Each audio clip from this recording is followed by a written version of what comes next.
اعوذ باللہ من الشیطان الرجیم بسم اللہ الرحمن الرحیم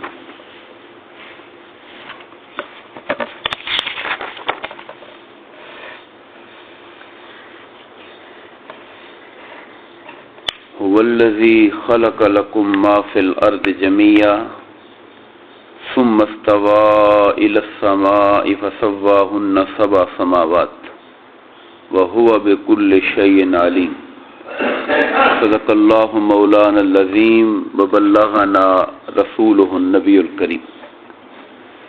محترم و مکرم قابل صد احترام سامعین ذی احتشام، اللہ تبارک و تعالی کے فضل و کرم اور آقا کریم علیہ الصلوۃ والسلام کے نعرین پاک کے تصدق سے سورہ البقرہ کی آیت نمبر 29 کے حوالے سے ہم انشاءاللہ گفتگو کریں گے۔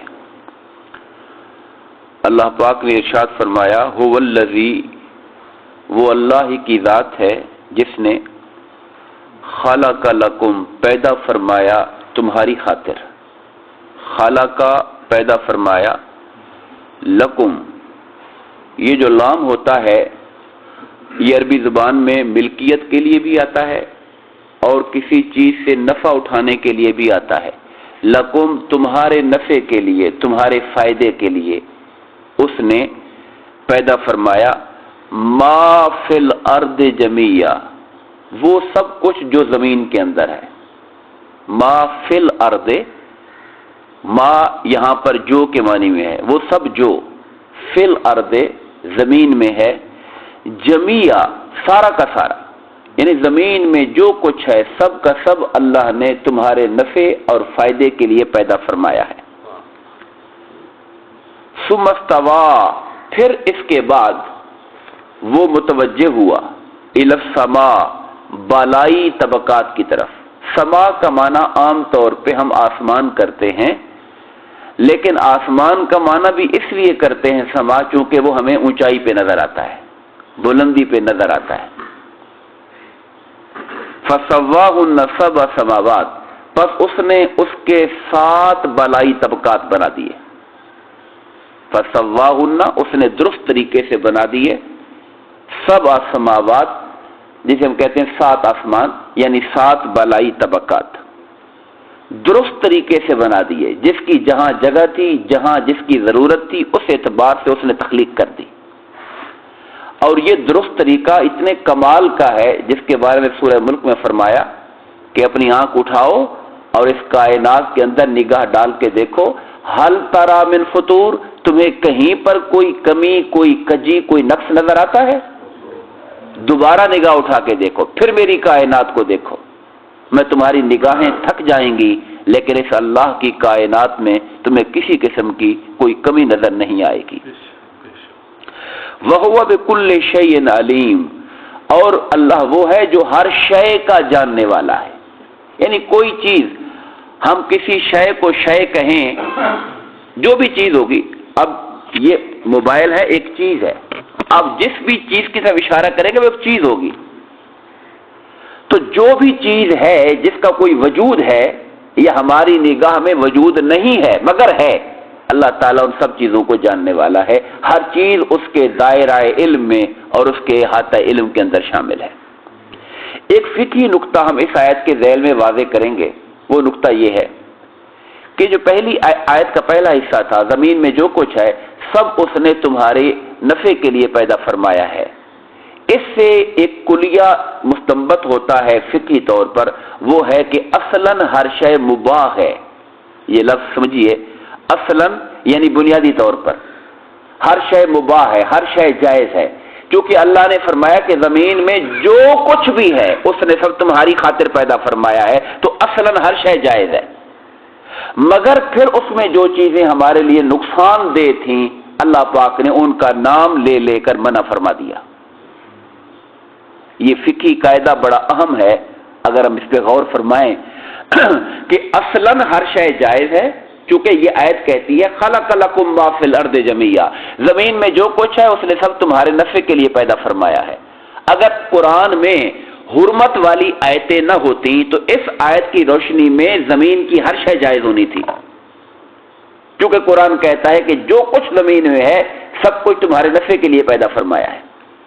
اب جس چیز میں ہمارے لیے نقصان ہو سکتا تھا اللہ نے اس کا نام لے لے کر منع کر دیا کہ یہ جائز نہیں، یہ نہ کھانا، یہ نہ کھانا، یہ نہ کھانا، باقی سارا کچھ جائز ہے تمہارے لیے۔ سارا کچھ جائز ہونے کے لیے یہ آیت کافی ہے۔ اب جس چیز کا جائز ہونا نہیں تھا، جو درست نہیں تھی، اس کا نام لے کر اللہ نے کہہ دیا کہ یہ چیز تمہارے لیے حرام ہے، یہ حلال نہیں ہے۔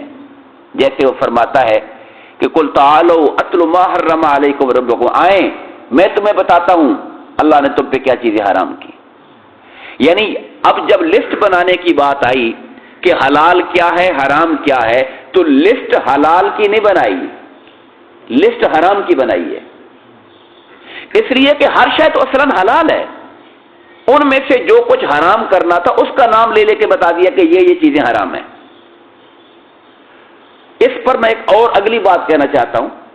اب اگر کوئی شخص دلیل مانگتا ہے کسی کام کی کہ یہ کام جائز ہے یا نہیں ہے، یہ کام حرام ہے یا فلاں ہے، تو اس بات کی دلیل دینے کی ضرورت نہیں ہے کہ یہ کام جائز ہے، کیونکہ اصلاً خدا نے زمین پہ ہر شے ہمارے لیے بنائی ہوئی ہے۔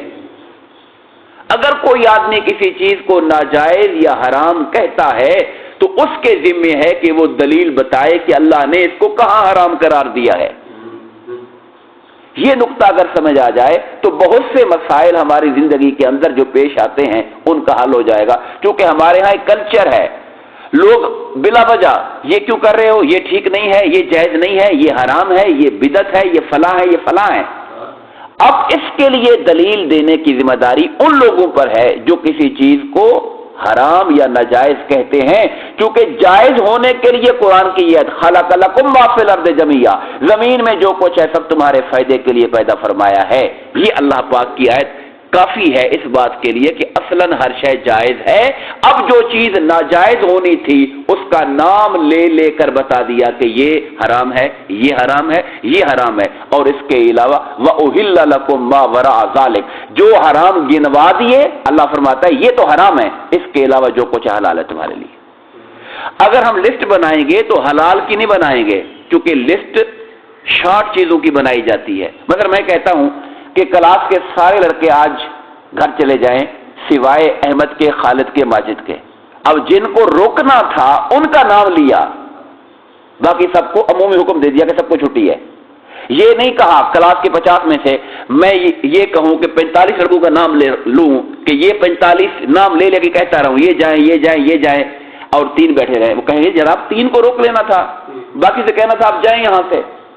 تو اسی طرح حلال چونکہ ہزاروں چیزیں ہیں، اللہ نے حلال کے نام نہیں گنوائے، اللہ نے حرام کے نام گنوائے ہیں، ان کو لکھ دیا کہ یہ چیزیں حرام ہیں، ان کے علاوہ باقی جو کچھ ہے وہ میں نے حلال کر دیا ہے۔ اس لیے اگر کوئی کسی چیز کو حرام کہتا ہے اسے دکھانا پڑے گا کہ اللہ پاک نے کہاں حرام قرار دیا، اللہ کے رسول صلی اللہ علیہ وسلم نے اس کو کہاں حرام قرار دیا۔